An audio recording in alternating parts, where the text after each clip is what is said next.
இறைமகன் இயேசு கிறிஸ்துவில் மிகவும் பிரியமான சகோதர சகோதரிகளை, நண்பர்களே, பெற்றோரே, பெரியோரே, குழந்தைகளே, இந்த நாளை ஆண்டவருடைய பாதத்திலே அர்ப்பணித்து ஜெபிப்போமா. ஆண்டவரே, நீர் தந்த வாழ்க்கை, நீர் தந்த நாள், இந்த நாளிலே நாங்கள் உம்மை போற்றி புகழ்ந்து ஆராதிக்கின்றோம். நாங்கள் செய்ய வேண்டியவற்றை எங்களுக்கு அறிவுறுத்தி தாரும். எங்கு செல்ல வேண்டும், எதை செய்ய வேண்டும், எப்படி செய்ய வேண்டும் என்பதை எங்களுக்கு அறிவுறுத்தி தந்து தூய ஆவியின் துணையோடு இந்த நாளிலே நாங்கள் இந்த நாளில் அடியெடுத்து வைப்பதற்கு ஆசீர்வதியும். உம்முடைய இறைவார்த்தை எங்களுக்கு வாழ்க்கையின் உரமாக அமையட்டும். இந்த இறைவார்த்தையின் வெளிச்சத்தில் நாங்கள் நடக்கட்டும். ஆமென்.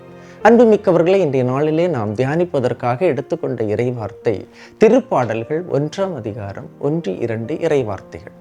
நற்பேறு பெற்றவர் யார்? அவர் பொல்லாரின் சொல்லின்படி நடவாதவர், பாவிகளின் தீய வழி நில்லாதவர், இகழ்வாரின் குழுவில் அமராதவர், அவர் ஆண்டவரின் திருச்சட்டத்தில் மகிழ்ச்சியுறுவர். கடவுளின் இதயத்திற்கு நெருக்கமானவர்கள் யார்? தீமையை விலக்கி வாழ்பவர்கள், தீயவரின் சொல்லின்படி நடவாதவர்கள், பாவம் செய்பவர்களோடு கூட்டு சேராதவர்கள், பிறரை பழித்து இகழ்ந்து பேசுபவர்களின் பக்கத்தில் அந்த குழுவினில் அமராதவர்கள். இப்படி பிறருக்கு தீமை செய்ய வேண்டும், தீங்கு செய்ய வேண்டும் என்று நேரத்தை எல்லாம் வீணடிக்காமல் அந்த நேரத்தில் ஆண்டவரின் வார்த்தையை தியானித்து வாழ்பவர்கள்தான் கடவுளின் திருவுளத்துக்கு ஏற்றவர்கள், அவருடைய இதயத்திற்கு நெருக்கமானவர்கள், நற்பேறு பெற்றவர்கள். வாக்கு என் பாதைக்கு விளக்கு, என் காலடிக்கு வெளிச்சமும் அதுவே என்று இறைவார்த்தை சொல்லுகின்றது. நாம் செல்லக்கூடிய அந்த வழிகள் அனைத்தும் இறை வார்த்தையின் வெளிச்சத்தால் நிரம்ப வேண்டும். அங்கு இருள் இருக்கக்கூடாது.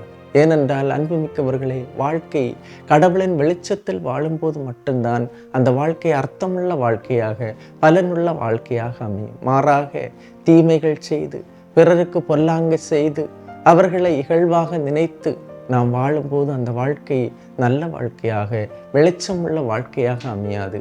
எனவே இந்த நாளிலே நற்பேறு பெற்றவர்கள் யார்? கடவுளின் பார்வையில் நற்பேறு பெற்றவர்கள் யார்?